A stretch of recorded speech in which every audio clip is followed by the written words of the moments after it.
कोई एक खानदान ऐसा दावा नहीं कर सकता कि हमारे खानदान में सब लोग अच्छे हैं। जयराम जी बोलना पड़ेगा। अरे कोई आदमी ये दावा नहीं कर सकता तो मेरे बाद मेरे हृदय में सब अच्छे विचार आते हैं।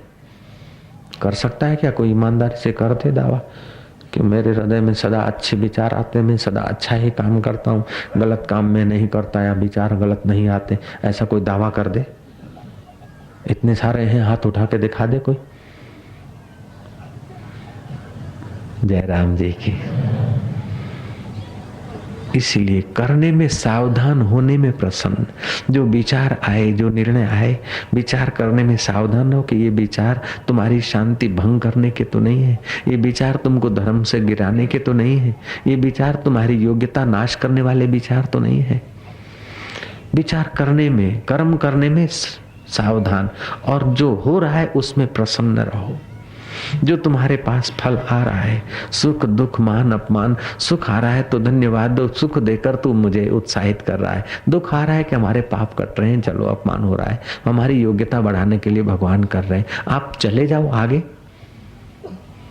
कथा में केतकी की कह रहा हूं, केतकी ने तपस्या की, जयराम जी की।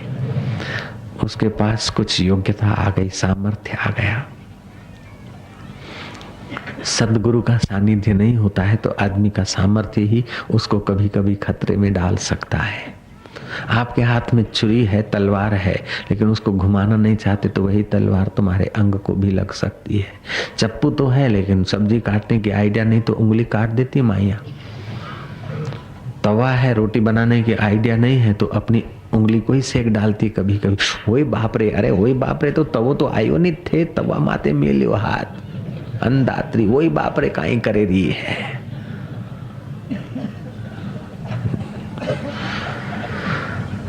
बिजली में गोला डालते हैं ना, और गोला डालने की आइडिया हो तो गोला प्रकाश करेगा, और आइडिया नहीं और उंगली को जरा छू गया तो ऐसा करंट लगता है, गिरा के उधर फेंक दे। भोपाल में एक चार्टर्ड अकाउंटेंट का पिता गुजर गया था, उसकी तो अर्थी बना रहे थे और उसके भतीजे ने हीटर लेकर पानी गर्म किया, तो पानी गर्म हो रहा है कि नहीं हो रहा है, उंगली डाली बाल्टी में, हीटर ने पकड़ लिया। उसी समय उसका जवान भतीजा भी मर गया। एक तरफ बाप मरा है, दूसरे तरफ भतीजा, दोनों के साथ में यात्रा निकालनी पड़ी। शरीर का यह हाल, जरा सा हीटर से थोड़ी सी असावधानी करो तो मार डालता है, तो तुम अपने हृदय से असावधानी करो तो अशांत कर दे, इसमें क्या आश्चर्य। असावधानी खतरा देती।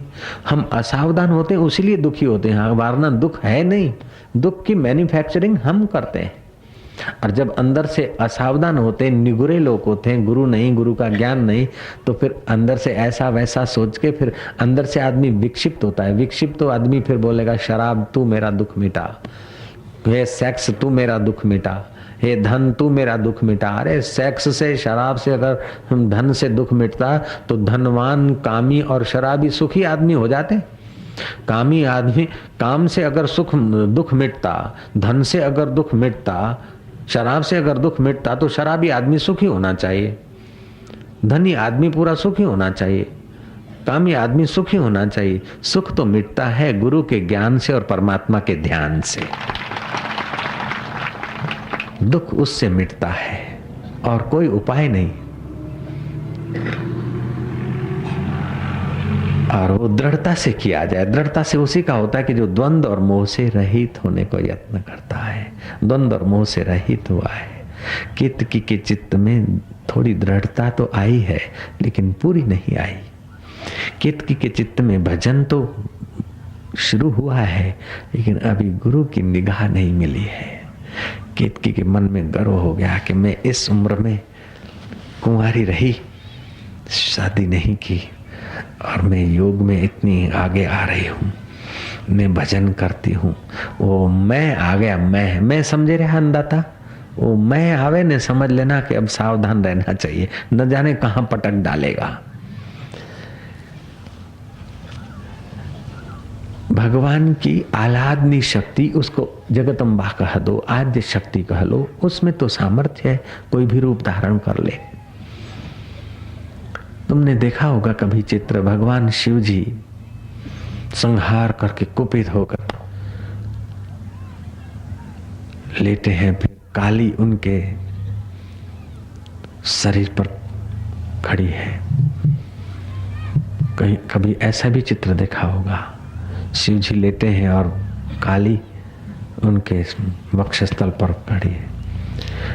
इसमें भी एक ये रूपक है, ये रहस्य समझाने की बात है। संहार करने में शक्ति क्षीण होती है, क्रोध करने में, नाश करने में, अपमान करने में शक्ति क्षीण होती है, संहार करने में शक्ति क्षीण होती है, तो आदमी को रेस्ट की जरूरत पड़ती है। इसलिए लेटे हैं। लेकिन जितना संहार करने में शक्ति चाहिए, इससे भी ज्यादा शक्ति चाहिए सर्जन करने में। तो श्री शंकर भगवान संहार करके विश्रांति करते हैं, तो जगत को ये बता दिया जाता है कि शिव जी तो आराम कर रहे हैं, उनकी आह्लादनी शक्ति, आद्य शक्ति और आगे 2 कदम सुंदर सर्जन करेगी। चिंता की बात नहीं है, घबराने की बात नहीं, बल है माँ में, भगवान की आह्लादनी शक्ति। गाय का रूप धारण करके केतकी के नजदीक आई है। भैंस कितनी भी सुंदर हो, कुर्सी छाप उसके सींग हो, आराम कुर्सी के, फिर भी भैंस शुकन नहीं मानी जाती। गाय लूली लंगड़ी हो तो भी शुकन मानी जाती है। जिनके बच्चे बचपन में भैंस का दूध पीते न, वे धन संपत्ति के लिए झगड़ा करेंगे, और जिनके बच्चे बचपन में गौ का दूध पीते हैं, वो तुच्छ तुच्छ छोटी छोटी बातों में भाई भाई आपस में नहीं लड़ते हैं प्राय, क्योंकि गाय स्नेह से भरकर दूध देती है, बच्चे को देखकर दूध देती है, और भैंस स्वार्थ को देखकर फिर दूध देती है। अने गाय तगारो नहीं जोए, अरे तो छोरो जोए, वात्सल्य। गाय स्नेह से भर के फिर दूध देती है। तो गाय के दूध में स्नेह है और भैंस के दूध में स्वार्थ है। तो जो स्वार्थ प्रधान प्राणी का दूध पीते हैं, वो बच्चे आपस में संपत्ति के लिए लड़ते झगड़ते हैं। जो स्नेह प्रधान गौ का दूध पीते हैं, वे बच्चे सुख संपत्ति के, तुच्छ संपत्ति के लिए झगड़ते नहीं, स्नेह से जीते हैं। 2 भाई थे, उनका आपस में मतभेद हो गया। चलो अब अलग हो जाएं, तो एक फ्लैट तेरा एक मेरा हो गया। 3 लाख रुपए और 10,000 तेरे, 3 लाख 10 मेरे हो गए। इतने गहने तुम्हारे, इतने मेरे। अब बर्तन बांटने का और घर में जो तिजोरियों में है वो उसका आधा आधा हुआ। ऐसे करते करते पुरानी तिजोरी बाप दादे परदादों का वारसा था, उसमें से निकला एक कपड़े का टुकड़ा। उस पर 2 पद चिन्ह थे किसी संत पुरुष के। वो संत थे सहजानंद स्वामी। आज से 200 वर्ष पहले हो गए। स्वामीनारायण संप्रदाय उनसे चला। तो महाराज वो लड़के सोचते कि अब एक कपड़े के टुकड़े पर साधु पुरुष के 2 पद चिन्ह है, कंकु के पगले हैं। तो बड़ा कहता है कि अब संत के 2 चरण अलग तो नहीं किए जा सकते। ऐसा करो, तुम 25,000 रुपया ले लो, ये दोनों चरण मेरे को दे दो। छोटा बोलता है तुम 51 ले लो, मेरे को दे दो। बड़ा बोलता है 1 लाख 1 ले लो, मुझे दे दो। छोटा कहता है 1 लाख 51 ले लो, मुझे दे दो। चली बोली चली यहाँ तक चली कि महाराज ये दोनों चरण मेरे को दे दो, क्यों कि किसी भगवान का प्रसाद प्रकट हुआ है जिसके हृदय में उस संत के पद चिन्ह है। मेरे पास रहेंगे तो मेरा खानदान आबाद होगा। ये संपत्ति तू ले ले, मेरे को दे दे। छोटा कहता है। बड़ा कहता है नहीं, ये तू ले ले सारी संपत्ति और ये पद चिन्ह मेरे को दे दे। छोटा बोलता है ये नहीं होगा। अच्छा बोले फ्लैट भी ले ले, ये भी ले ले, मैं किराए से रहूंगा। ये संपत्ति एक तरफ और पद चिन्ह दूसरी तरफ। चलो मैं पद चिन्ह लेता हूँ, तुम सारी संपत्ति ले लो बड़े भैया। बड़ा भैया बोलता नहीं, छोटे भाई तू पूरी संपत्ति ले ले, मैं ये संत के पद चिन्ह लूंगा। बोले नहीं भैया ये तो काम नहीं होगा। बोले जब होगा नहीं तो फिर चलो मिल जाओ, साथ में ही रहो, और क्या करना है। दोनों साथ हो लिए अब उन बुजुर्गों को, पुरखों को तो पता भी नहीं होगा कि हम संत को घर में बुलाए हैं, उनकी श्रद्धा भक्ति से पधरामणी किए हैं, उनके पद चिन्ह कराए, और हमारे पद चिन्ह 200 वर्ष बाद हमारे खानदान में टुकड़े टुकड़े होने वालों को ये चरण, संत के चरण जिसके द्वंद्व और मोह चले गए, उनके पद चिन्ह हमारे खानदान को जोड़ रखेंगे, उनको पता भी नहीं था। भैया तुम्हारे हृदय से अगर द्वंद्व मोह निकल गया तो तुम्हारे पद चिन्ह भी कईयों के खानदान जोड़ सकते हैं, तो तुम परमात्मा से जुड़ जाओ, इसमें क्या आश्चर्य है।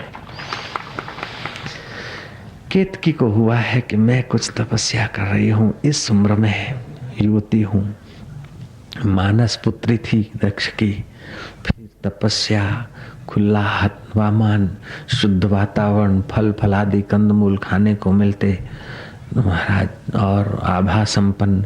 उस जमाने सिनेमा आदि नहीं थी कि वीर्य ग्रंथियों को लीकेज कर दे और आदमी निस्तेज हो जाए, मुंह में खड्डे पड़ जाए। ऐसे युवान और युवतियों को ब्रह्मचर्य का पुस्तक अच्छी तरह से पढ़ना चाहिए ताकि उम्र उनकी बढ़े। कर्म प्रधान विश्व करी राखा, जो जस करे तैसा फल चाखा। तुम्हें जब दुख और मुसीबत आती तो समझ लो तुमने कहीं न कहीं मुसीबत किया है, वो लौट के तुम्हारे पास आई।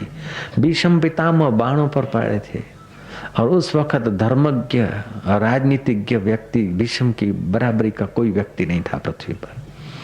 श्री कृष्ण को मिलने गए युधिष्ठिर महाराज, और युधिष्ठिर देखते हैं कि श्री कृष्ण ध्यान मग्न है। युधिष्ठिर चकित हो गए कि जिसका ध्यान बड़े बड़े तपस्वी जति जोगी करते हैं, वो किसका ध्यान कर रहा है। श्री कृष्ण ध्यान से जब उतरे तो युधिष्ठिर कहते हैं कि मैं मिलने को आया हूं, कुछ पूछने को आया हूं, वो तो बाद में पूछूंगा, पहले मुझे ये बताओ कि आप किसका ध्यान कर रहे हो। हे योगेश्वर, योगी लोग भी तुम्हें प्यार करते, तुम्हारा ध्यान करते, तुम किसका ध्यान करें। बोले वो बाणों की शैया पे पड़े हुए भीष्म पितामह का मैं ध्यान कर रहा हूं, उनका ध्यान करे। श्री कृष्ण ने कहा भीष्म पितामह कोई साधारण व्यक्ति नहीं, तुम तो जानते हो, उनका मैं चिंतन कर रहा हूं। और युधिष्ठिर इस समय धर्म की बात में, राजनीति में, व्रत में और ज्ञान में युधिष्ठिर की बराबरी का को, भीष्म की बराबरी का कोई आदमी नहीं। चलो मैं तुमको उनसे ज्ञान दिलाऊं। बोले मेरे पक्ष ने तो उनको बाणों की शैया पे सुलाया। बोले फिर भी उनके चित्त में द्वेष नहीं है, क्योंकि वे द्वंद्व मोह से विनिर्मुक्त है। युधिष्ठिर जा रहे संकोच करके, लेकिन भीष्म पितामह ने कहा कि युधिष्ठिर संकोच क्यों करते, युद्ध तो होता है और हुआ, इसमें क्या बात है, तो एक पक्ष दूसरे पक्ष को आता है, इसमें तुम संकोच क्यों करते। मैं तुम्हें उपदेश तो देता हूं, लेकिन मेरे शरीर में पीड़ा हो रही है, कृष्ण मेरी पीड़ा जरा थोड़ी देर के लिए आप कुंठित कर दो। श्री कृष्ण ने संकल्प किया है, भीष्म पितामह के शरीर की पीड़ा कुंठित हो गई है। भीष्म कहते हैं कि कृष्ण मैं युधिष्ठिर को तो उपदेश दूंगा, लेकिन मेरे को पहले तुम एक बात बताओ कि मैं तो मानता हूं कि आदमी को कर्म का फल ही भोगना पड़ता है। इस पक्ष ने मुझे बाणों पे बाण मारे हैं या मैं पीड़ा सह रहा हूं, इसमें मेरा ही कोई दोष होगा, लेकिन मैं ध्यान करके अपने 73 जन्म तक रिवर्स में गया हूं। 73 जन्म तक ऐसा मैंने कोई जटिल कार्य नहीं किया, ऐसा कोई क्रूर कर्म नहीं किया कि मुझे इस प्रकार उत्तरायण मृत्यु का इंतजार देखने के लिए बाणों की शैया पर सोना पड़े। 73 जन्म मैंने देखे।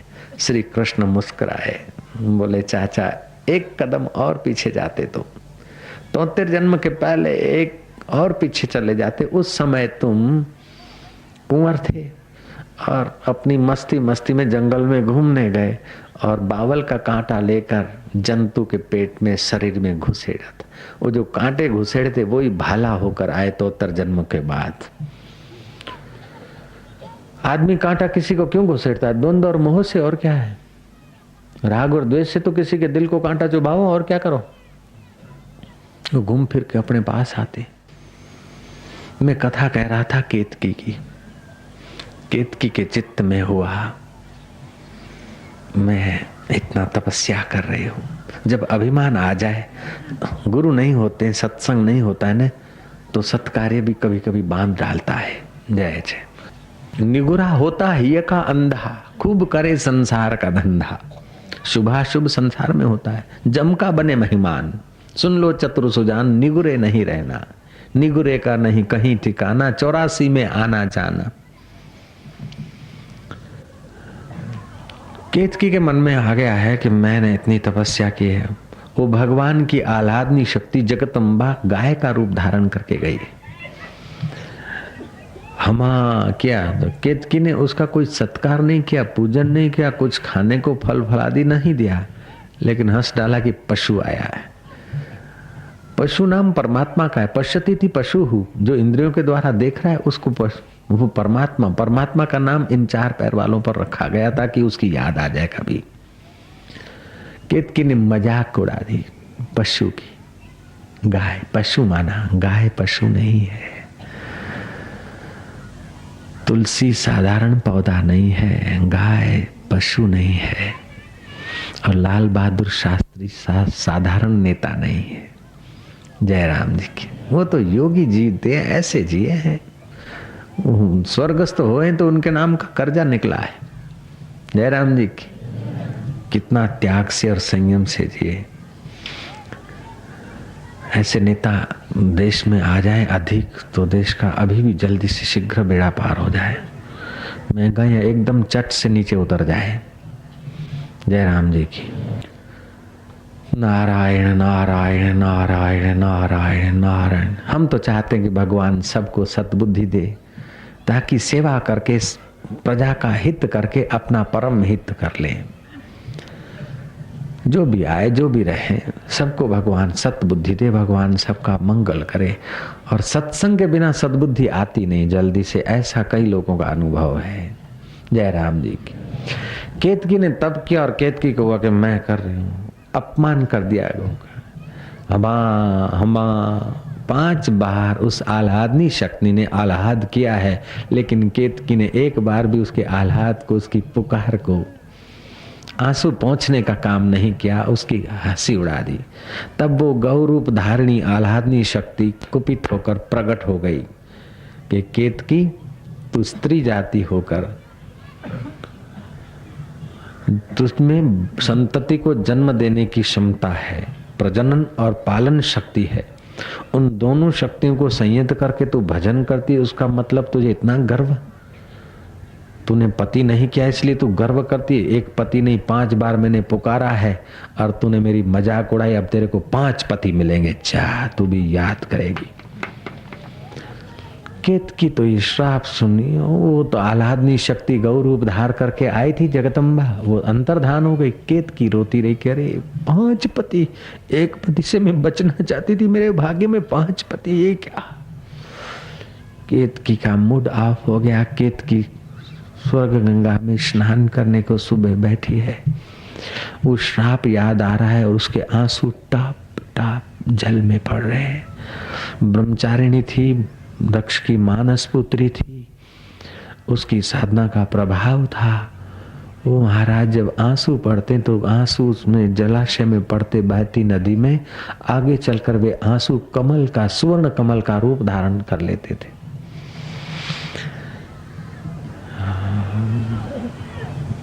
इंद्र यम, इंद्र धर्मराज वायु अश्विनी, ये 5 आ रहे थे घूमते घामते।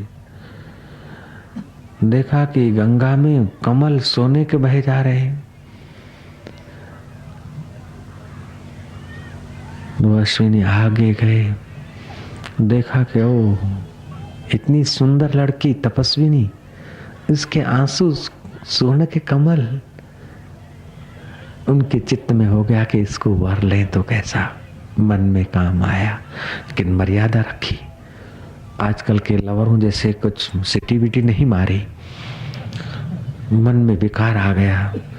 उसको कहा कि तू क्या रो रही है, हम तेरे हैं, विवाह कर रहे, पानी ग्रहण करिए। वो तो दुखी तो थी और पुकार की कि भगवान, हे भगवान जो भी सृष्टि करता हो, हे देव मेरी रक्षा करो।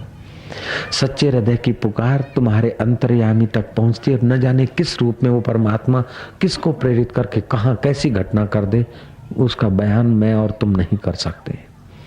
पानी में डूबते हुए व्यक्ति जहां कोई सहारा नहीं और सच्चे हृदय से प्रार्थना की तो पानी में से न जाने उस परमात्मा ने कैसे उनका हाथ पकड़ा और उनको किनारे लगा दिया। जब पैर पकड़ने गए तो अंतर्धान जल में से जल हो गए। ऐसे भी हमारे मित्र साधुओं और साधकों के जीवन में आया है। एक घटित घटना आपको सुना रहा हूं। परमात्मा कहीं से भी प्रकट हो सकता है, क्योंकि वो जरे जरे में समाया है।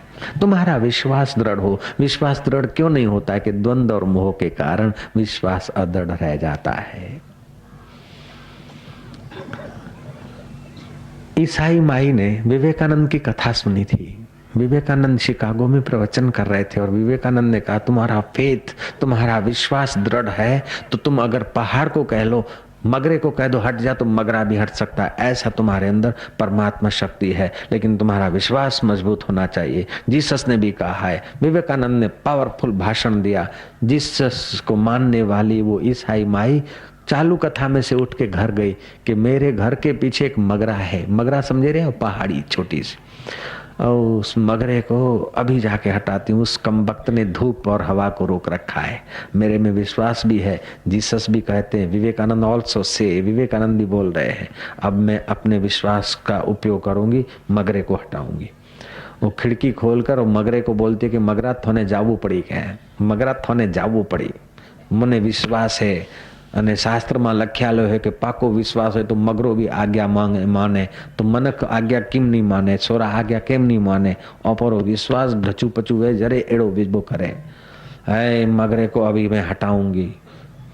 आंखें बंद कर दी और बोलती है, माउंटेन गो अवे, आई से with full faith go away.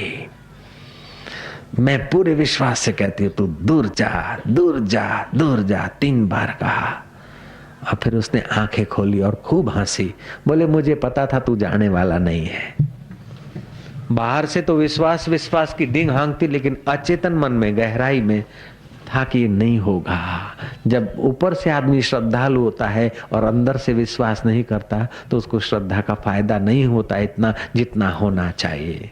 नहीं तो आपके हृदय में तो ईश्वर है। आप अगर द्वंद्व मोह से रहित हो गए तो आपका संकल्प प्रकृति में उथल पाथल कर सकता है। पानी में से जब परमात्मा प्रकट होकर हाथ पकड़ के उस रमेश को, रमेश की बेटी को मोटेरा आश्रम में अहमदाबाद में किनारे रख सकते हैं। लालजी महाराज नर्मदा के पूर्व में बहे जा रहे थे, अभी तक तैरना नहीं जानते, मेरे मित्र संत हैं, और सच्चे हृदय से पुकारा कि भगवान अब मैं तो नहीं जानता, तेरी मर्जी। न जाने किसने हाथ नीचे से दिए, किनारे लगा दिया, हे भगवान अंतर्धान। पत्थर में से भी परमात्मा प्रकट होना चाहे तो हो सकता है। अरे जल की बूंद से जब नेता, मिनिस्टर, साधु, संत, योगी, जति पैदा हो सकते हैं, एक पानी की बूंद से गाय, भैंस, घोड़े, हाथी बन सकते हैं, तो महाराज जलाशय से परमात्मा प्रकट हो जाए, इसमें क्या असंभव है। इसीलिए कहा, जले विष्णु, थले विष्णु, विष्णु पर्वत मस्तके, ज्वालमाला कुले विष्णु, सर्व विष्णु मही जगत्र। सारा विश्व उस परमात्मा से ओतप्रोत है, फिर भी हम उस परमात्मा का दीदार नहीं कर पा रहे। इसकी अड़चन मुख्य कारण ये है, द्वंद्व और मोह। ये शाम त्वंत गतम पापम जनानाम पुण्य कर्मणाम ते द्वंद्व मोह विनिर्मुक्ता भजन्ते माम दृढ़ व्रता। जो चतुर आदमी होते हैं, मतलब की बात सुने खूब, मतलब की बात तो सुननी चाहिए। जयराम जी की कि क्यों सुनते, कि मैं नहीं सुनता। अरे क्या बोला कि मैं नहीं सुनता, और फिर धीरे से कुछ बोला, हाँ बाप जी, कि हाँ क्यों बोले, कि बाबा मतलब की बात हम सुनते हैं, फालतू बात नहीं सुनते। जयराम जी की, हम तो सेवा की बात सुनो, मतलब की बात सुनेंगे, फालतू बात हम नहीं सुनते। ऐसे क्या सुनना, कैसा सुनना, इसमें आप चतुर हो जाओ। क्या बोलना, कब बोलना, कितना बोलना, कैसा बोलना, इसमें आप सावधान हो जाओ। द्वंद्व मोह कम हो जाएगा। जब तुम किसी का गड़बड़ बोलने वाले हो ना, उस समय बोलो कि अंदर कुछ गंदगी है, अब गंदगी को बढ़ाना नहीं, थोड़ा पानी पी लो, हरि ओम तत्सत, और सब गप सब, तुम्हारा हृदय पवित्र हो जाएगा। बाहर का दुख मिटाने में लोग लग जाते हैं, लेकिन अंदर दुख पैदा करने की जो फैक्ट्री है ना, उसका अगर स्विच ऑफ कर दे तो बाहर के दुख से झगड़ने की जरूरत ही नहीं पड़ती। जयराम जी की बोलना पड़ेगा भैया। वो केतकी तप कर रही है, मैं कथा केतकी की कहूंगा तुमको, जो द्रौपदी बनी थी जयराम जी की। केतकी प्रार्थना करती है कि अभी एक तो श्राप मिला, फिर ये आए, मेरे से ब्याह कर ले, कर ले। हे भगवान मेरा कोई नहीं, हे ठाकुर जी मेरा कोई नहीं, मेरा प्रभु मेरा कोई नहीं तेरे सिवाय। केतकी आंसू तो सार रही थी, उस आंसू में भगवान के प्रेम को भर दिया, दृढ़ता कर दी ईश्वर के लिए। सामने एक शिव रूपधारी जोगी बगशाला पड़ी है, ऐसे बहुत रमी है, और डांटा, अपने तेज से आज्ञा कर दिया अपने चेलों को कि पकड़ो इनको, पुर दो गुफा में। वो दोनों को पुर दिया। इंद्र पीछे पीछे आ रहे थे, धर्मराज आ रहे थे। इंद्र ने देखा केतकी का सौंदर्य। इंद्र को हुआ कि इतनी आभा संपन्न कुंवारी लड़की, तू मुझे जानती है? मैं नागपति इंद्र स्वयं हूं। 12 मेघ मेरी आज्ञा पालते हैं। ऐरावत हाथी है मेरे पास, कई अप्सराएं हैं। तू अगर मेरी भार्या होने को पसंद करती है, स्वीकार करती है, तो मैं तुझे मुख्य पटरानी बनाऊंगा। केतकी ने देखा कि अभी तो 2 गए, तुम अपने गुणों का वर्णन मत करो, तुम्हारा स्वर्ग तुम्हारे पास हो। तुम अगर मेरे को कुछ भी अनुचित बोलोगे या अनुचित भाव करोगे तो तुम्हारे 2 साथी जैसे जेल में कैद में है, ऐसे तुम्हारी हालत होगी, खबरदार। वो कैसे मेरे 2 साथी के? अभी कोई आ रहे थे? हाँ। कहाँ है? कि देखो बाबा जी बैठे हैं, उन्होंने पुर दिया है। वो देखते हैं कि वो तो हमारे 2 साथी तो कैद हो गए। इंद्र ने देखा कि यहाँ तो खतरा है बाबा। वो बाबा तो ध्यान में थे, बाबा की स्तुति किया और कहा कि हे महाराज संत जोगी, मैं साक्षात नागपति हूँ और आपको विनंती करता हूँ कि आप मेरे पर दृष्टि डालिए और मेरे मित्रों को बंधन मुक्त कीजिए। तब वो योगी रूपधारी परमात्मा ने कहा कि इंद्र तेरी स्तुति से मैं संतुष्ट हूं। अब तुम 5 व्यक्तियों ने केतकी को देखकर उसको वरने का संकल्प किया, लेकिन दुराचार नहीं किया, 2 कदम आगे नहीं बढ़े।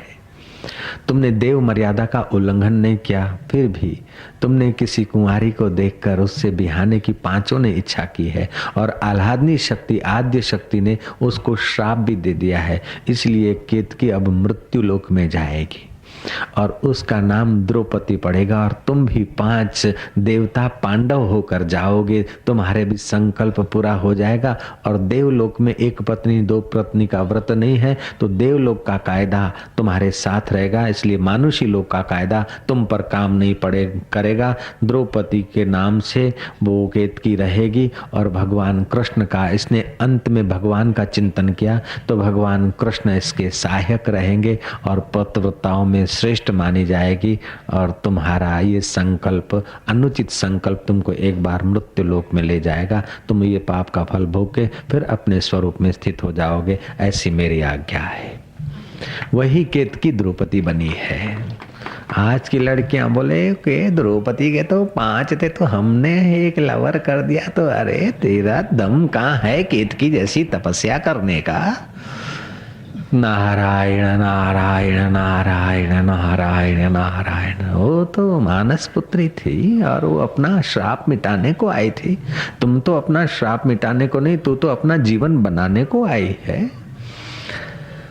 ये शाम अंतगतः पापम जनानां पुण्य कर्मणाम ते द्वंद्व मोह विनिर्मुक्ता भजन्ते माम दृढ़ व्रता। हमारे जीवन में द्वंद्व कम हो, मोह कम हो, दृढ़ता से भजे। अगर दृढ़ विश्वास है तो आप पत्थर में से भी अपना इष्ट कार्य करा सकते हैं। अगर विश्वास नहीं है ना तो संत महात्मा से भी आप पूरा फायदा नहीं ले सकते। एक पंडित जी कथा करते थे भागवत की। पंडित जी कथा करते करते बोले, भगवान राम नाम से तो पत्थर तरे गया है, राम नाम जपे तो बेड़ो पार वे जाए, राम नाम तो भव सागर से पार करने की नाव है, राम नाम की औषधि खरी नियत से खाए, अंग रोग व्यापे नहीं, महारोग मिट जाए, सियावर रामचंद्र की। ऐसी व्याख्या करते। वो बाई, दूध बेचने वाली बाई, अहिर बाई, माथे पे दूध का बुगना होता है ना, बुगना काहे बोलते हैं? दूध का घड़ा नहीं होवे, वो पित्तल तांबे का, बोगनी बोगनी। ये माथे दूध की बोगनी लेके जा रही थी, दो वचन सुन लिया कि राम नाम से तो आदमी संसार सागर तर जाता है। उसके लिए संसार बड़ा सागर नहीं बचता, उसके लिए तो नन्हा सा एक सरोवर गौ का खुर हो जाता है। राम नाम की ऐसी महिमा है। ओ महाराज, वो बोगणी माथे थी, दो वचन कान में पड़े हैं। दूध बेच के जब गई तो बोले वो कथा में महाराज बोल रहा था कि राम नाम से तो भव सागर पार हुए, तो मैं वो रोज 2 पैसा देती हूँ और बोगणी में 4 आने का तो दूध बेचूं और 2 पैसा टक्का रोज का खर्च हो जाए। उस जमाने में तो 2 पैसे का इतना दूध देना पड़ता था, तो 2 पैसा खर्च हो जाए। अब मल्लाह को क्यों 2 पैसा दूं? राम नाम से जब भव सागर तर सकते हैं तो ये नदी में तो खाली 2 माथा पानी है, और क्या है? 2 माथा होगा, कहीं अड़ी माथा होगा, कहीं 1.5 माथा होगा। ओ बाई ने तो बोगनी माथे रखी कि राम राम राम करके वो तो चल पड़े और महाराज हो गई उस पार। अब उसको अटकल आ गई, रोज अपना बोगनी ये नदी में लग के राम राम राम नदी के इस पार। ऐसा करते करते उस माई ने 1-2 महीने में अपने 1.5-2 रुपया इकट्ठा कर लिया। रुपया 1.5 रुपया इकट्ठा हो गया। उस माई को लगा कि जिस संत के 2 वचन सुने हैं पंडित जी के, ब्राह्मण के, तो मेरा इतना फायदा हो गया। रोज टक्का जाने का टक्का आने का 1 आना रोज बचता है। 1 महीने में 2 रुपया बचा। ओ, जिसके इतना उपदेश से मेरा इतना बचत हुआ है, तो उसको अपने घर ले जाऊं, जिमाऊं। थोड़ा कृतज्ञता तो व्यक्त करना चाहिए, गुण चोर नहीं होना चाहिए। जिससे लाभ हुआ उसकी कुछ तो सेवा करूं मैं। जो गुण चोर होता है ना, उसके पास गुण टिकता नहीं ज्यादा। जय राम जी की। जो कृतज्ञ होता है उसके पास गुण टिकता है। इसीलिए गुरु के द्वार पर जब शिष्य दीक्षा शिक्षा पाते थे, विदाई होते थे, तो आज्ञा मांगते थे, गुरु जी सेवा का मौका दो, सेवा का मौका, आज्ञा करो। जा बेटा, कुछ नहीं चाहिए गुरु जी, आपको तो कुछ नहीं चाहिए, लेकिन मैं कुछ तो करने के मौका। अब गुरु के द्वार पर रहा, सेवा किया, भोजन किया, सीखा, पढ़ा। फिर भी जाते समय गुरु को दक्षिणा देने की परंपरा थी कि शिष्य कहीं कृतघ्न न रह जाए। महाराज कहे कि दया करो, मारे घर रोटी खावा बधारो। पंडित जी ने तारीख नक्की किया कि अमुक दिन चलेंगे। वो बाई तो बोगनी में दूध लाके बेच के थोड़ा दूध वहीं रख के आई थी, खीर बीर बनाने को कह के आई थी छोरी को, बहू को। पंडित जी को ले गई तो पंडित जी बोले वो मल्लाह कहाँ है, नाव वाला? बोले नाव वाला की काम करेगा, चलो।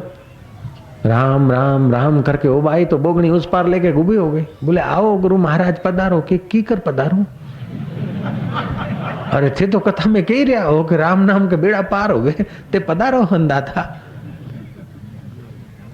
पंडित जी रे बात हासी लागे कि मुंह कह रही हो मारे अमल नहीं करो तो किम को केवू लागे।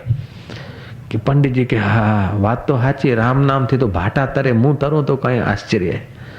चेला चाटी रे बोलायो कि जो હવે वो बोगणी वाली बाई तो जावे ने आवे, मारा देखते देखते ने मुंह नहीं जाऊं तो मारे इज्जत रो सवाल है। ये इज्जत रो मोह है। जय राम जी। भगवान में श्रद्धा नहीं, इज्जत रो मोह है, इज्जत रो सवाल है।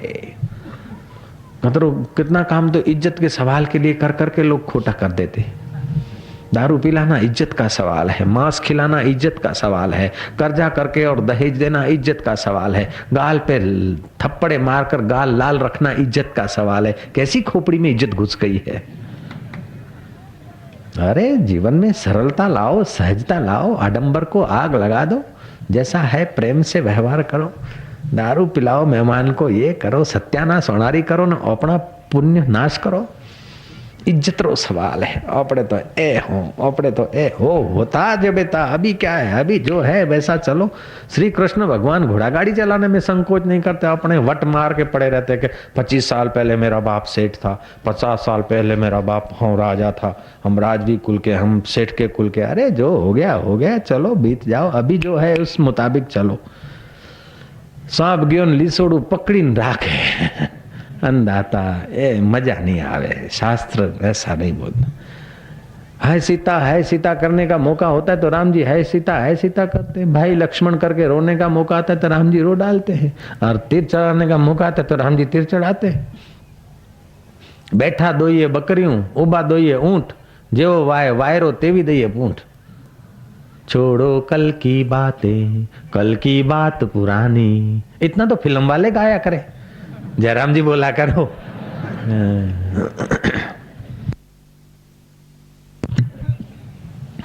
अभी वो कुंवर जी पकड़ रखते, मैं तो कुंवर जी हूँ, तो अहमदाबाद नहीं आते और प्रोग्राम नहीं करते और इतना पुण्य नहीं कमाते। अब तो साधक हैं, साईं के शिष्य हैं, भगवान के रास्ते चलना है। बैठ गए कथा में, कभी झूम गए, कभी हो गए, तो देखो इतना लाभ हो रहा है कि आपने तो सेठ जी हूँ, आपने तो बाई हूँ, अपने बाई नहीं हो, सेठ जी नहीं हो, आपने तो आत्मा हूँ। आत्मा परमात्मा का है, वो अमर है। महाराज में बात बताई रहा था, कौन सी? वो माई तो गई, पाछी आई के बाबजी ते तो कथा करे रहा, थारी कथा थी तो मारे 2 रुपया बची आए, मेरे तो आज भोजन कराई रही हूँ दाता था ने, पधारो। पंडित के मारे पधारवो तो पड़े, હવે નાબડી બેસે જાઉં તો મારી इज्जत रो सवाल है। હવે तो मारे पोणी में हालीन जाऊ पड़े। मैं राम ने तो मानू, हे मारा राम तू रक्षा करजे, तू तो रक्षा करजे मारा राम। राम माथे भरोસો तो है, पण चेलारे कीधो के जो હું જાઉં પાણી માથે હાલું અને આગળ જતા ઊંડો પાણી આવી અને હું જો તરી જાઉં ઓ બાઈ જાવે એમ મોકલો જાઉં તો ઠીક है, અને ડૂબું ને તો મારા કમરમાં તું દોરડો બાંધ અને પરા ખેંચો જોરથી, મને બચાવજો। रस्से पे भरोसा है, भगवान पे उतना भरोसा नहीं। वो गए गए और तो ऐसे ही होना था जो होना चाहिए। वो तो पंडित जी डूब गए, खेखू हुए। जो चेलाओं ने रस्से से खींचा तो पग तो ऊंचे हो गए, माथा नीचे कीचड़ में घसीटे आया। और जैसे कुएं में से डोल निकलती ना गारे वाली, ऐसे गारे वाला हो क्या है। वो बाई कह रही कि पंडित जी आप तो कथा कर रहे थे, आपसे तो मेरे को बहुत लाभ हुआ। बोले तेरे को तो लाभ हुआ, तेरा विश्वास था बाई, मेरा विश्वास ऊपर ऊपर का था, ऊंडाण में मेरा अविश्वास था। ऊंडे में जब अविश्वास होता है ना तो औषधि भी काम नहीं करती। ऊंडे में अविश्वास होता है तो आशीर्वाद भी काम नहीं करती। ऊंडाण में गहराई में अविश्वास होता है तो आज्ञा भी काम नहीं करती। अगर आदमी उन्नति के लिए पुरुषार्थ न करे तो आशीर्वाद निकम्मा है, और तुम यात्रा न करो तो जूता और छाता निकम्मा है। तुम यात्रा नहीं करते हो तो जूता और छाता निकम्मा है, और उन्नति के लिए संघर्ष नहीं करते हो तो आशीर्वाद निकम्मा है, और भगवान के संत के वचन पर श्रद्धा नहीं करते हो तो जीवन निकम्मा हो जाता है। इसलिए तुम भगवान और संतों के वचन पर श्रद्धा करके द्वंद्व मोह से अपने को बचाते भगवान में दृढ़ता से आगे बढ़ते जाएं, ऐसी आशा राम की आशा है। हरि ओम।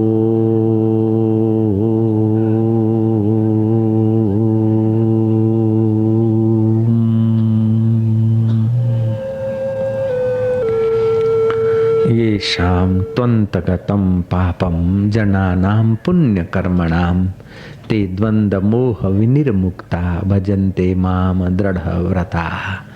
भगवान का भजन, भगवान का ध्यान दृढ़ता से करेंगे। मैं भगवान का हूँ, भगवान मेरे हैं। ये संसार 4 दिन का है, शरीर नश्वर है, लेकिन मेरा आत्मा शाश्वत है, ऐसा दृढ़ता से चिंतन करेंगे। भगवान आनंद स्वरूप है, प्रेम स्वरूप है, मैं उसके आनंद और प्रेम में तन्मय हो रहा हूँ, ऐसा दृढ़ता से चिंतन करेंगे। हरि ओम।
सुषुप्त चेतना को जगाओ, तुम्हारी सोई हुई शक्तियों को जगाओ, तुम्हारे सुषुप्त स्नेह को और श्रद्धा को जगाओ।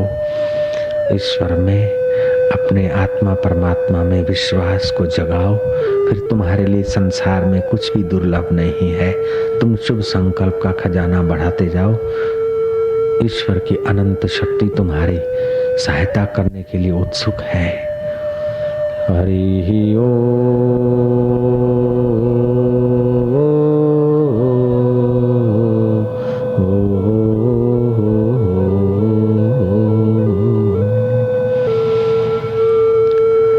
ध्यान की गहराई में डूबते जाओ। जो एकदम पीछे दूर बैठे हैं, अन्नदाता और अन्नदात्रियां जो एकदम पीछे बैठे हैं, वे लोग भी ध्यान में डूबते जाएंगे। हरि ओम।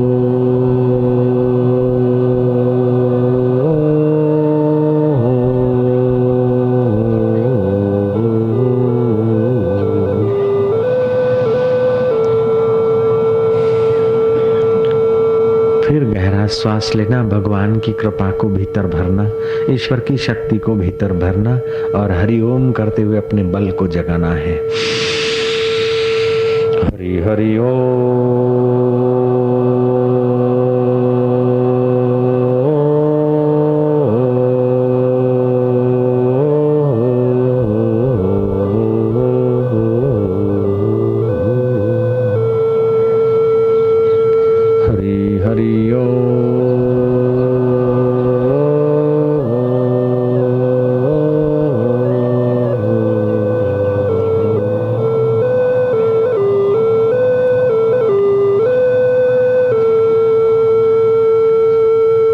उसी परमात्मा का ध्यान करते हैं जिसके ध्यान में भगवान ब्रह्मा जी वर्षों पर्यंत समाधि में रहते हैं।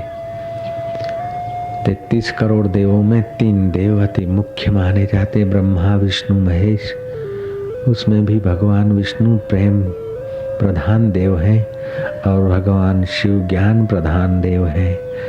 और महाराज शिव जी के ज्ञान में विष्णु का प्रेम मिल जाए, विष्णु के प्रेम में शिव जी का ज्ञान, तुम्हारे जीवन में ज्ञान के साथ स्नेह और स्नेह के साथ ज्ञान।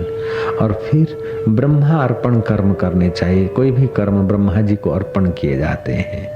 ब्रह्मा अर्पणम कर्म करता है तो कर्तृत्व का भाव छूट जाता है, जीवन मुक्ति के राजमार्ग पे चल पड़ता है। अभी हम ये शाम त्वंतगतम पापम जनानाम पुण्य कर्मणाम ते द्वंद मोह विनिर्मुक्ता भजन्ते माम दृढ़ व्रता। भगवान का नाम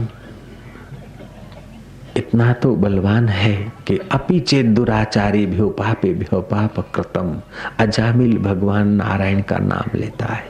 सनातन धर्म के शास्त्र तो इतना उदार व्यवहार बताते हैं, ऐसा नहीं कि 12 और मजहबों में तो जो आदमी बिस्त में गया तो गया और दोजक में गया तो गया, लेकिन सनातन धर्म कहता है दोजक वाला भी दोजक का दुख भोग कर, नरक वाला नरक भोग कर भी आ जाता है और स्वर्ग वाला स्वर्ग का सुख भोग कर भी आ जाता है। जहां तक उसकी मुक्ति नहीं हुई वहां तक वो कहीं रुकने वाला प्राणी नहीं। ये सनातन धर्म बोलता है और मजहब नहीं बताते। राजा ययाति स्वर्ग भोग कर आए और कई लोग नरक भोग कर भी संसार में आते। सनातन धर्म कहता है कि स्वर्ग और नरक, पुण्य और पाप का फल भोग कर जीव फिर संसार में आता है। तो जीव को उचित है कि पुण्य और पाप दोनों का फल भोगते समय भी अंदर में उस नारायण का, उस परमात्मा का चिंतन करे जो पुण्य और पाप से रहित लोग अपने स्वरूप में ले जाते। मृत्यु के समय अगर भगवान का नाम नहीं स्फुरित होता है, फिर भी सनातन धर्म के शास्त्र कहते हैं कि तुमने भगवान का नाम लिया, फिर 6 सेकंड के अंतर में, 6 मिनट, 6 महीने, 6 साल के अंतर अगर तुम्हारी मृत्यु होती है और तब तक तुमने कोई पाप नहीं किया तो भी तुम्हारा कल्याण हो जाएगा। मतलब हमारी वाणी बंद हो गई, उसके पहले हमने भगवान का नाम ले लिया, मृत्यु से पहले हमने भगवान का नाम ले लिया और फिर कोई पाप नहीं हुआ, तभी भी भगवान नाम का जो उच्चारण है वो हमारा कल्याण करने का सामर्थ्य रखता है। भगवान नाम लेने के बाद कोई पाप न करे तो वो भगवान नाम का खजाना उसके पास पड़ा रहता है और उसी के प्रभाव से उसकी सदगति होती है। ऐसी सनातन धर्म की व्यवस्था और भीष्म पितामह युधिष्ठिर को बता रहे। व्रत और उपवास करे, दान और पुण्य करे, इससे उसकी यश और धन की सुरक्षा होती है। शरीर निरोग रहे इसलिए उचित आहार करे और जौ का हलवा आदि अपने लिए न बनाए, फल का खुदा अपने लिए न बनाए, खीर अपने लिए न बनाए, देवताओं के लिए बनाए, उस देव को अर्पण करके फिर भोग लगाए, उसकी आयुष्य लंबी होती है। जो अच्छी चीज बनावे और अपने खाऊ खाऊ करे, वो खहोदरे अपनी आयुष्य खाते। अच्छी चीज बने तो औरों को देकर प्रसाद फिर खाए। भोजन की थाली में पहले भोजन आए तो पहले 2-4 ग्रास देवताओं को, भगवान को, इष्ट को अर्पण करके फिर खाए। और भोजन की थाली पूरी होने को तो थोड़ा बचे कुत्ते आदि की सेवा में लगा दे। गौ आदि हो तो उसको कभी कुछ न कुछ सेवा कर दे, कुछ घास का पूड़ा या तो कुछ दे दे, उसकी आयुष्य लंबी होती है। जो अतिथि का सत्कार करता है, माता पिता का आदर करता है, गुरुजनों का आदर करता है, वो बुद्धिमान दीर्घजीवी होता है और सुख भोगता है, सुख स्वरूप परमात्मा के रास्ते सफलता से आगे बढ़ता है। धर्मदत्त ब्राह्मण व्रत नियम में लगे थे। एकादशी का व्रत पूरा करके द्वादशी माना 12 के दिन वो पूजा की थाली लिए जा रहे थे भगवान की सेवा में मंदिर में।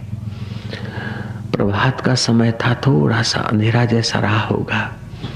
धर्मदत्त ब्राह्मण ने देखा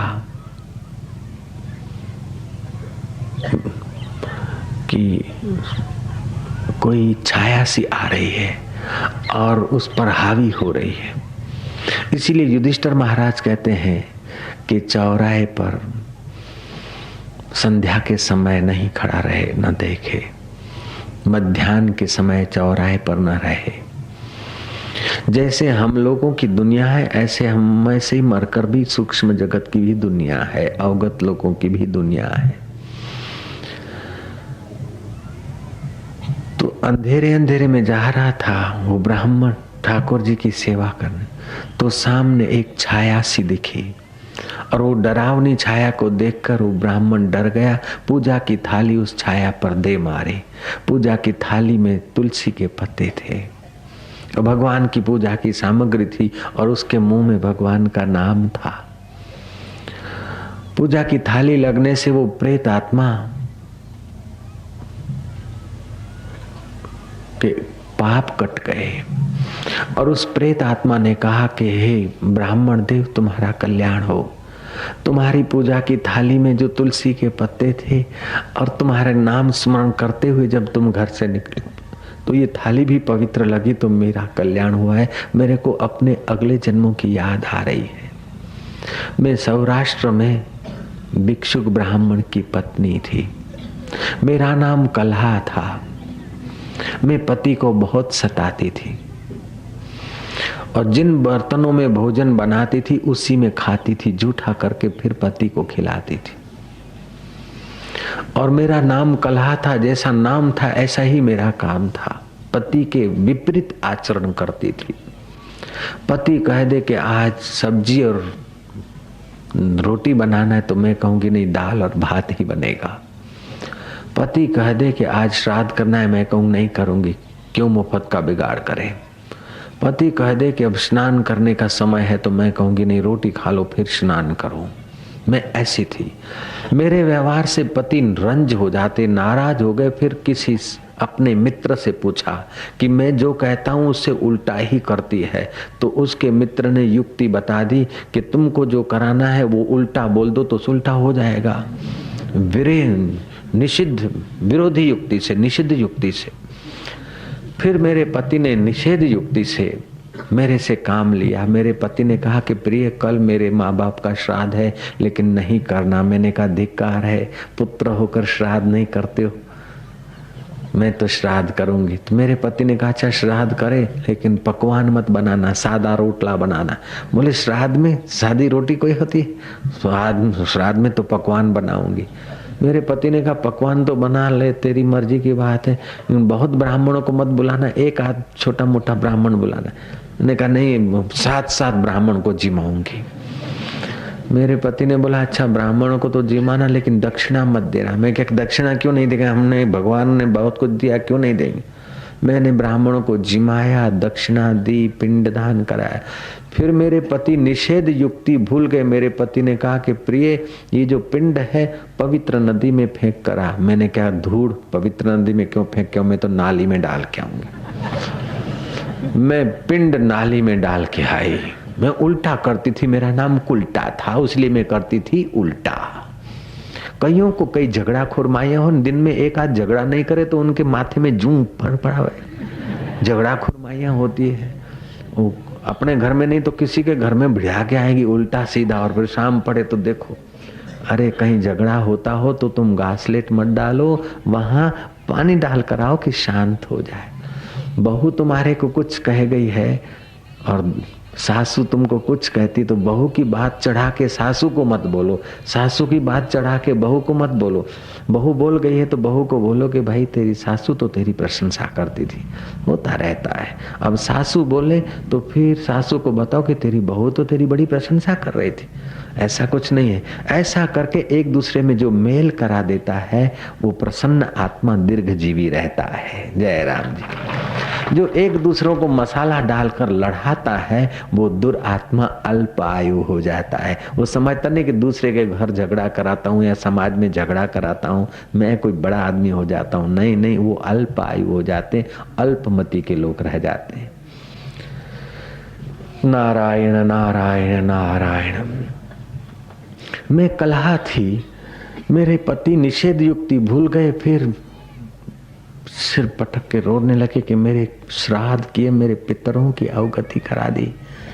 अब क्या करें, उनको युक्ति आ गई। मेरे पति ने बोला कि देख प्रिय, ये जो तू श्राद्ध के जो पिंड डाल के आई ना नाली में, वो नाली में ही पड़े रहे, वहां से निकालना मत और नदी में मत फेंकना। मैंने कहा धिक्कार है, तू पुत्र होकर अपने पिंडों को नाली में डलवाता। मैं तो जरूर निकालूंगी। मैं नाली में नीचे उतरी और एक एक वो पिंड ढूंढकर नदी में डालकर आई, पवित्रता से माफी मांग के आई। मेरे को संतान न होने के कारण मेरे पति ने दूसरी शादी की। मैंने कहा कि देख अब इसको फांसी चढ़ाऊंगी।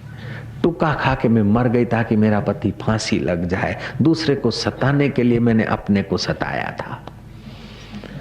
वे लोग आसुरी स्वभाव के होते हैं जो अपना नुकसान करके भी दूसरे का नुकसान करे और राजी वे जाए। महाराज मैं मर गई तो मेरे को यमपुरी में घसीटा गया और यमराज ने कड़ी नजर दिखाते कहा कि ये कलहा पति सुखपति शांति घातिनी, और जिस बर्तन में भोजन बनाती उन्हीं बर्तन में भोजन करती, इसलिए इसको एक जन्म करकटी का दो। और ये आपघात करके मरी, इसलिए इसको 1000 वर्ष तक प्रेत योनि में भटकाओ। बाद में इसको सुकरी बनाना है कि झूठा खाती थी। शास्त्र यूं कहता है कि तुम्हारा झूठा मुंह हो, झूठे हाथ हो तो देवों के दर्शन, सूर्य के दर्शन या चंद्रमा के दर्शन नहीं करना। कुल्ला करके फिर चंद्रमा के दर्शन करना, हाथ धोकर फिर देव का दर्शन करना, गुरु का दर्शन करना चाहिए। झूठे मुंह झूठे हाथ गुरु दर्शन करना नहीं चाहिए। झूठा मुंह और झूठा हाथ हो अपने सिर को भी नहीं लगाना चाहिए, क्योंकि वहाँ ज्ञान का भंडार होता है। उस ज्ञान के भंडार में डिस्टर्ब नहीं करना चाहिए। झूठे मुंह और झूठे हाथ, अपना हाथ सिर पर भी नहीं जाना चाहिए, ललाट पे भी नहीं जाना चाहिए। नहा धोकर अपने तिलक करना चाहिए चंदन का। अगर चंदन का तिलक नहीं मिलता तो गंगा जल का ही तिलक कर दो या और कोई पवित्र चीज का तिलक कर दो। इससे तुम्हारे ज्ञान की और तुम्हारी समझ की सुरक्षा होती है।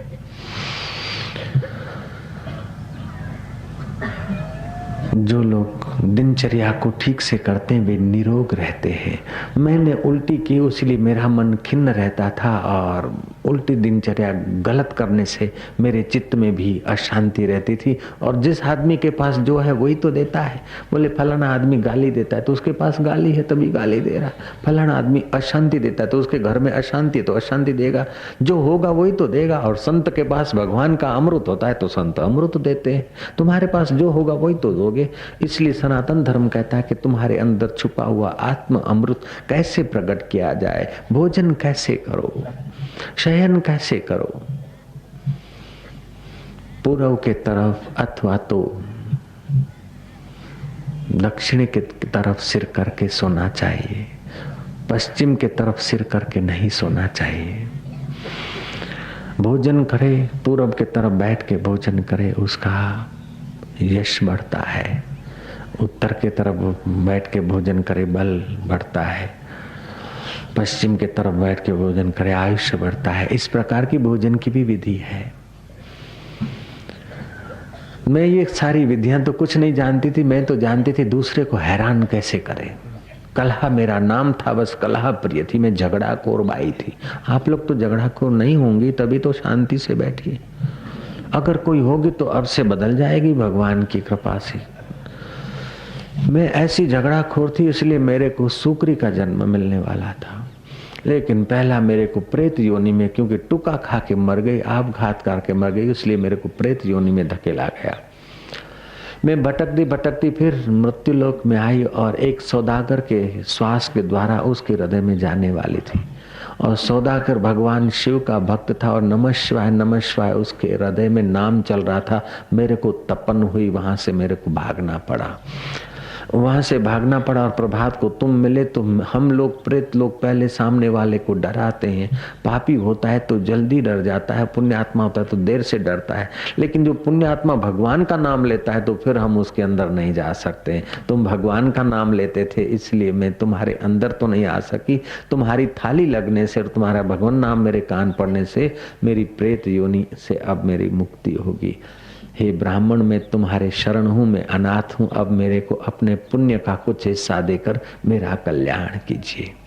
तब उस ब्राह्मण देव ने, संत या ब्राह्मण या तपस्वी तो दया की मूर्ति होते हैं, उन्होंने अपने आज तक के किए हुए पुण्यों में से आधा भाग उस प्रेत आत्मा के कल्याण के निमित्त अर्पण किया। अर्पण करना ही था तो कथा कहती कि आकाश में से दिव्य विमान आया। उसके पार्षद थे पुण्यशील और सुशील। उन दोनों ने उस ब्राह्मण को धन्यवाद दिया कि ब्राह्मण तुम धन्य हो, परहित के लिए तुमने अपना आधा पुण्य को अर्पण कर दिया। ये तुम्हारी अर्ध पुण्य भागिनी तुम्हें वैकुंठ में मिलेगी। अभी तुम्हारा आयुष्य शेष है। 2 पत्नियों के साथ तुम यहाँ धर्म का अर्जन करो, धर्म का पालन करो, फिर तुम वैकुंठ में आओगे और बाद में ये भी अर्ध पुण्य भागिनी तुम्हें वहाँ मिलेगी और फिर तुम राजा दशरथ के रूप में वसुंधरा पे आओगे। ये कलहा तुम्हारे को कैकेयी के रूप में प्राप्त होगी। सनातन धर्म ने कितनी गहरी स्टडी की है, कितना गहरा अध्ययन है सनातन धर्म के पास। आचार्य धर्म, संघ धर्म सब अच्छे हैं अपनी अपनी जगह पर, लेकिन सनातन धर्म की व्यापकता कुछ और अनोखी है।